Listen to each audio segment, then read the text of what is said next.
Pete. We're heading to the rock quarry and get a load of base rock. I've been a little MIA if you haven't noticed, so this is the first day in, I don't know, about a week and a half.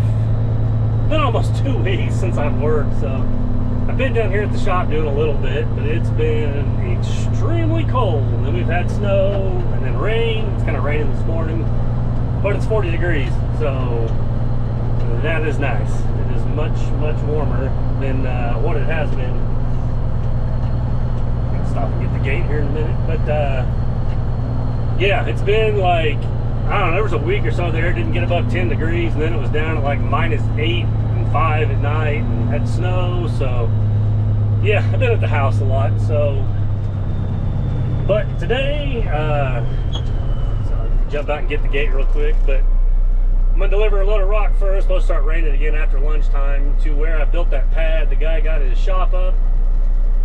I guess it was like a kid or something or whatever. So I'm gonna deliver a load of rock so they can dump and kind of spread it out in the front of there. And then it's probably gonna be about it. I'm gonna come back. I got the excavator, the 2150. I did the 2,000 hour service on it. I didn't get to film much of it because Dad was in there. He's kind of gutting and remodeling, trying to get the bathroom on the shop usable. So I did that last week, and then I need to put the teeth on the roller. They showed up.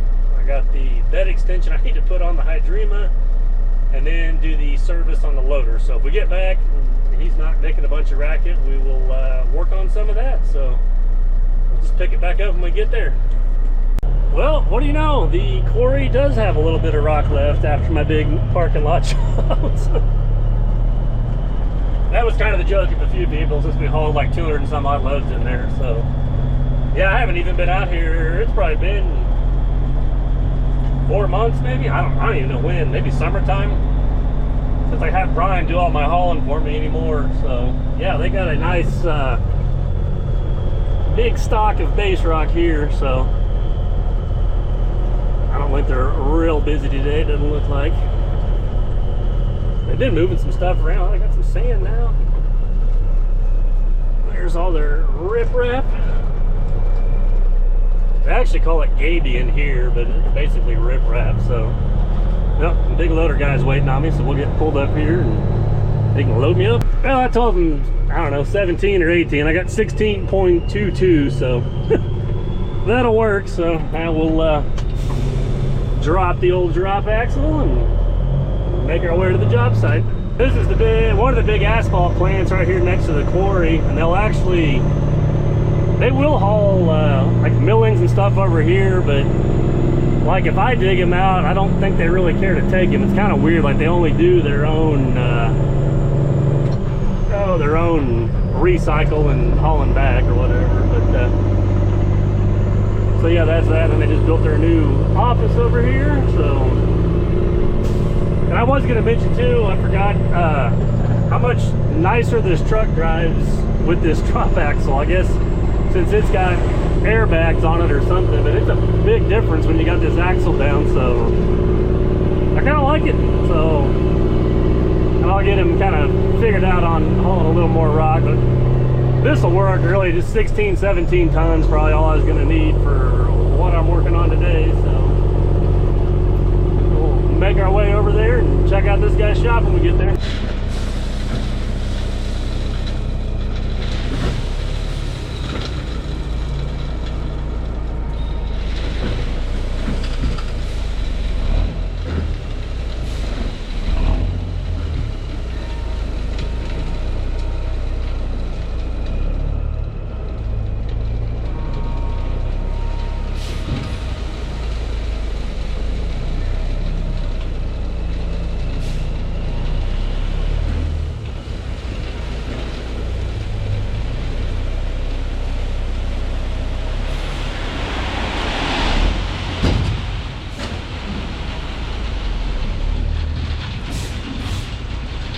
Well, and here's the shop. I guess it's a 30 by 30, but it looks like a kit deal where they just kind of, it's all aluminum or metal that they bolt together and such. But yeah, it's gonna make him a nice shop to tint windows and stuff. I think he's gonna He's got to get his own garage doors and apparently insulate it and wire it and stuff still, but should work out pretty good for him. So I think he's got a friend or a neighbor or something with a tractor that says he's going to try to spread this, so I may be back spreading some more of it out or bringing him another load of rock. But yeah, that's the little building update. Well, here is the big tailgate or bed extension, really. So doesn't look like much sitting down here. So just got two bolts that hold that thing on. I guess it just rests against the back of there. So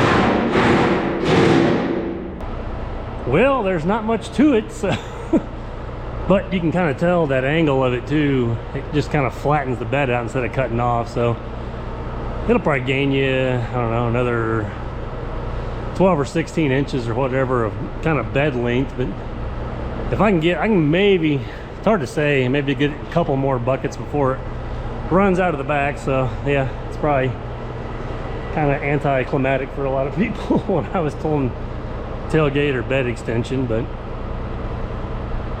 it also will give me a little bit more reach if I'm trying to dump over like those walls like I was doing on porches and stuff like that. So, and I'm sure they designed it that with what it holds and well, the weight of those ratings on those cylinders, which I'm sure they underrate them or whatever. But I should have probably maybe waited or whatever when it was loaded and then put this deal on and then loaded it up and waited again to see how many more tons. But I mean, like I said, maybe I'll get a couple more buckets, so it'll at least haul more than what it used to. So it'll be pretty easy to take on and off if I need to, but I don't really ever see the point in having to take it off. So yeah, there is the bed extension. Well, this afternoon I got the loader in here. I did the full 1,000-hour service to it the other day. I guess it was 2 days ago. Yeah, I've just done bits and pieces of stuff in here in the shop, but today I'm finally switching out the rest of these rollers. So I got 4 on this side and I got to do all 5 on that other side. So I could just find these little jack stands earlier, so I just kind of used the bucket to raise it up to get it underneath there. But I went and grabbed some bigger ones from a shop at my house and got my Loctite, so now I can get those thrown up in there. Like I said, I got to do all these. So luckily I don't have to take the track off. You can kind of raise it up high enough that you can roll them up in there. The back one I'll put on first because it's a little bit tight on room, and then you just kind of reach through there to put that other bolt in. But yeah, it's just a bolt on each side. So, and the 1/2-inch Milwaukee impact buzzed them off there pretty quick, so they're not the bearings are still fine. It's kind of probably hard to tell. It's so dirty.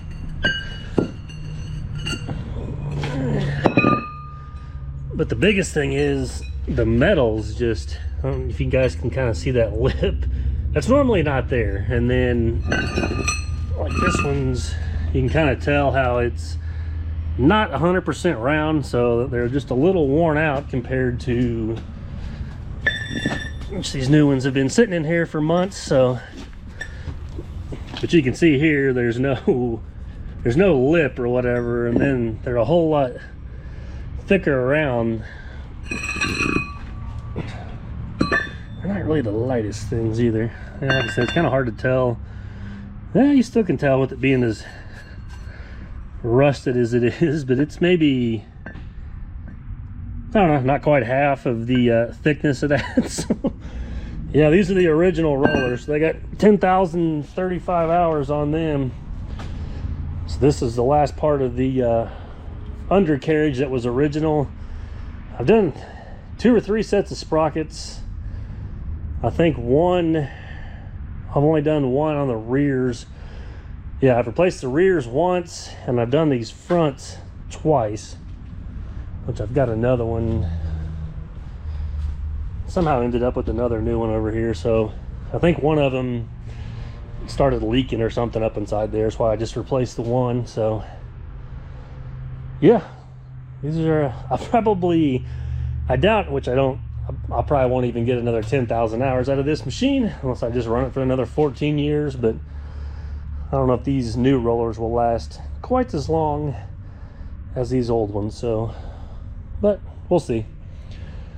So yeah, I'll get this thing started back up, get my bigger jack stands out, and we'll throw these rollers in there. Also got the LED light bar on there and wired up. So I had a broken wire. I chased it around for half a day trying to find that. It was where it's underneath the cab, but right there when the cab folds up and down, it was just in a wad of wires there and it was broke. So, but yeah, this ought to make a lot of difference. Yeah, that's definitely going to be nice. So much brighter than the 2 little halogens that I had up there before. So just put the new bucket on here in the light. But yeah, got the new bucket on.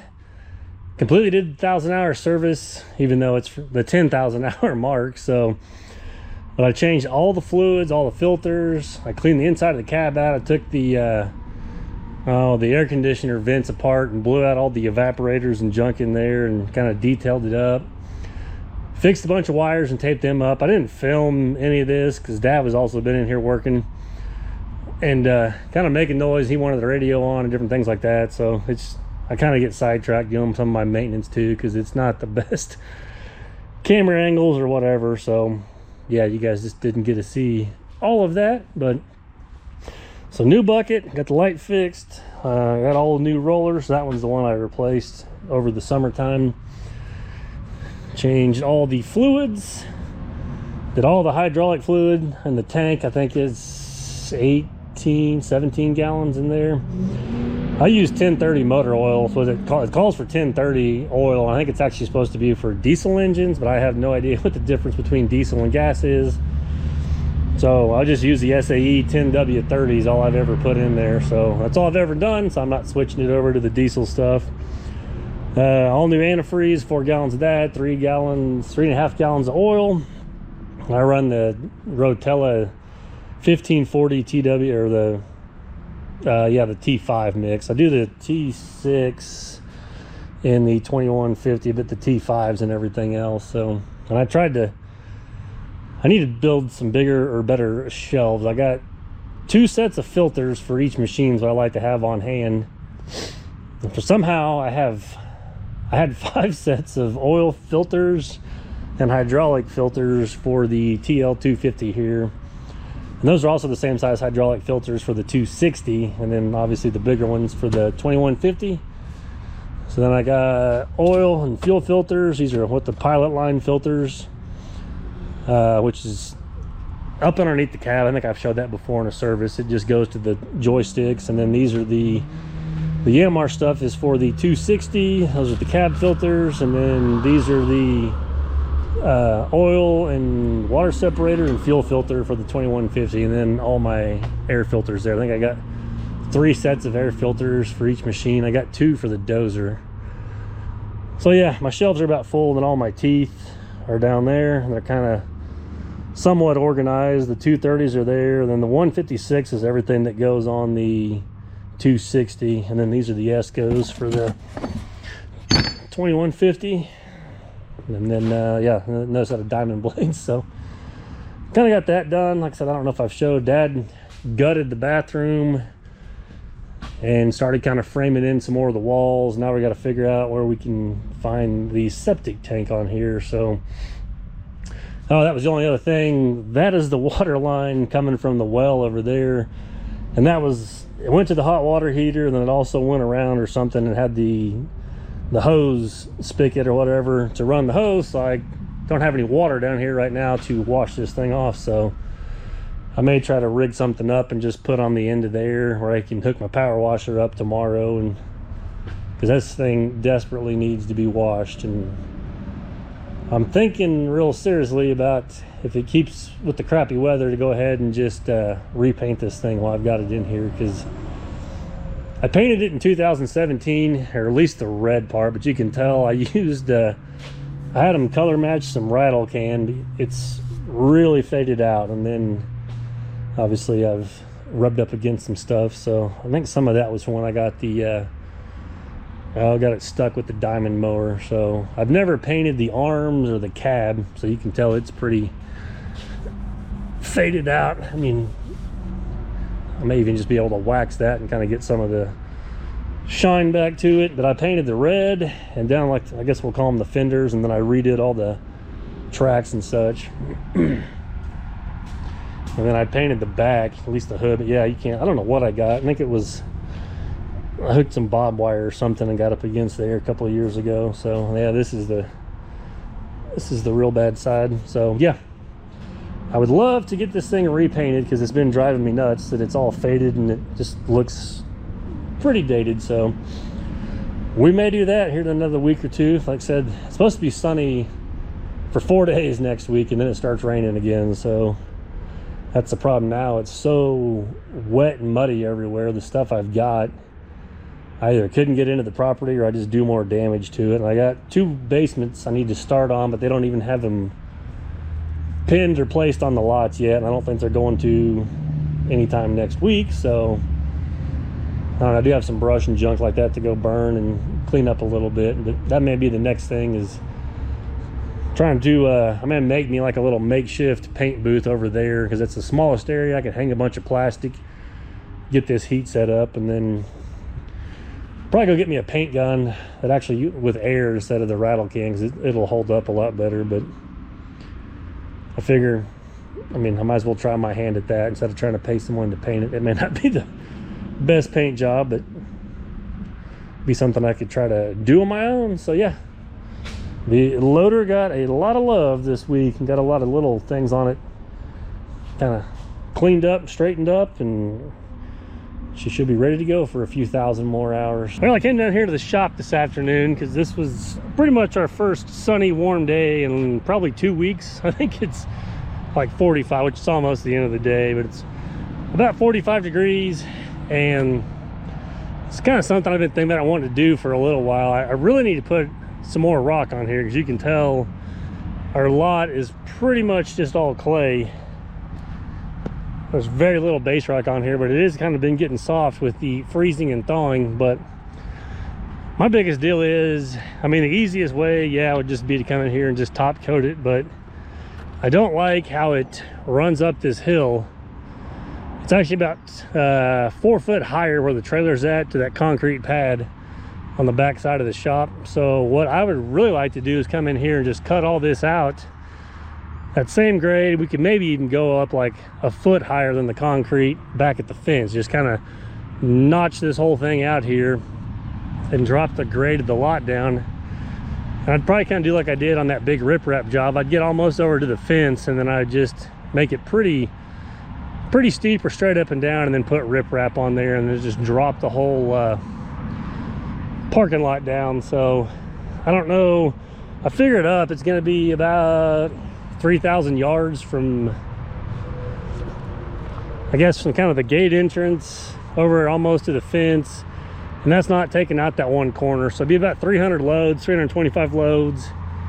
I'd say 450 if I cut all the way out to the property line like I'd like to do, but I don't know if I will. There's actually a guy in town that's looking for like 200 loads of fill to build up some lots to, I think, put some duplexes and stuff on. So I was gonna call him and see if he was interested in any of this, or, you know, thought he could maybe even get to his job site even this week, because I'm kind of debating about coming over here Monday and just starting on one spot and cutting this out, because as you can tell, like I said, there's still water standing. It's really soft, so I don't know if I'm going to be able to work a whole lot this week, because all my other job sites look about like that right there, even though it's going to be like 45 and sunny all week long.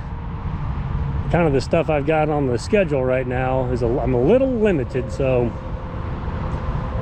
I don't know, it's maybe a good time. I won't have to pay for the trucking is what I'm looking at. I just have my time, my fuel, just digging it out, and then I can put the base rock in. I'd like to clean everything up on the back of the building and just rock that whole thing, because we don't really utilize that space. It's just kind of got stuff in there and it's really soft.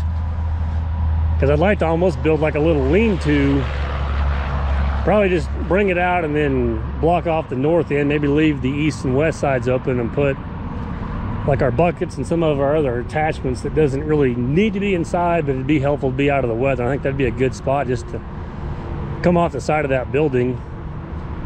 And I think I could just utilize the parking lot a little more. Like I said, it's really, you know, it's not a huge deal because I can get in and out of here right now. It's just kind of one of those annoying things when I'm down here. I feel like I could use the space better if it was a little flatter, I guess, or to me, maybe it's just my OCD, but I just hate to come in here and top coat more rock on, which is not, I mean, I won't spend a fortune doing it, maybe, I don't know, $1,000 to $2,000. It depends on how many loads I want to get. I could just kind of freshen it up where I drive, but as it is right now, the water just kind of runs down. It runs down in there and stays soft. It does kind of drain out that way, but I think it would look a lot nicer and hold up a lot better, and we'd get rid of this clay coming through there, because that is the one thing when I do get my Peterbilt painted finally is I don't want a bunch of mud slinging on it every single time I come in here. So that's probably the biggest reason I'd want to do this. Really no other benefit but to keep my truck a little cleaner. So, but yeah, I may give that guy a call, and this may be my next project. You guys can watch me work on this. I don't know if I'll cut it all the way out to where we've got the trailer. I need to spend some time and just do some more cleanup stuff. Like, it would be nice just to notch it out and then just slope it off and then just give us more flat space. But we just got a lot of space where we've not done anything with this stuff over the past year.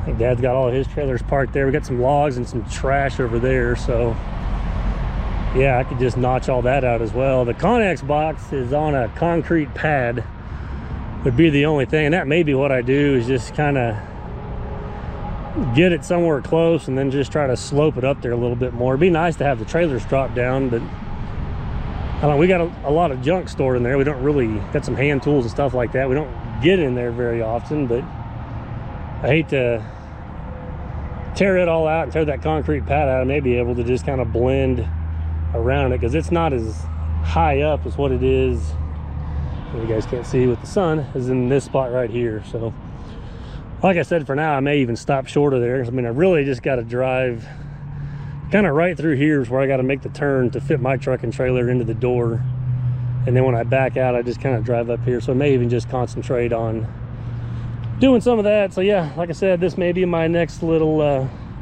venture, is to cut all this out, get over here in the sun, stuff out, and then just re-rock everything from the building over there to the fence and just have a little more usable space, I guess. So, and it'd be a good way to get rid of all this stuff. I wouldn't have to pile it up outside the fence and wait on it. If I knew that guy wanted it, I could just start cutting it out. He can just send his trucks over here and I can be loading them up and just get it gone. So right now this is kind of turned into the bucket haven right here. So I think we got the two sets of, Dad's got his set of forks, and then I think that's his, yeah, 76-inch bucket. I don't know if I've ever showed. I got a rock bucket I bought last year, and I think he's only used it one time. I've never even put it on my machine, so I may try it out. Try to remember to use it a little bit more. I just never had anything where I needed it, so I just bought it. I thought I was going to use it over at that Kansas job, which I may still when we get ready to put the yard in. But yeah, I've got one of those now, and then I got the 2150 buckets, 260 stuff. So I mean, it's not bad right here. It's kind of out of the way, and they're usually organized a little better than this. But that's what I was almost thinking, was that lean-to deal. I could just stuff these, and I mean, the weather doesn't really hurt them. They just kind of get rusty and stuff, and keeps the pins cleaner. So, and then that way, you know, even some of these other trailers like the air compressor and such, you could back it in there. So yeah, it may be that I still drive my truck further over than what it is, but I just have another little covered storage area than what we do right now. So I I don't know. I think I need to get back to work. Maybe that's part of it. I've had 2 weeks off where I've been doing maintenance, coming up with too many ideas and scheming. So maybe that's the bad part. I just need to go back to work and try to make some money. So yeah. Well, we'll see if we jump into this and just catch you guys on the next one.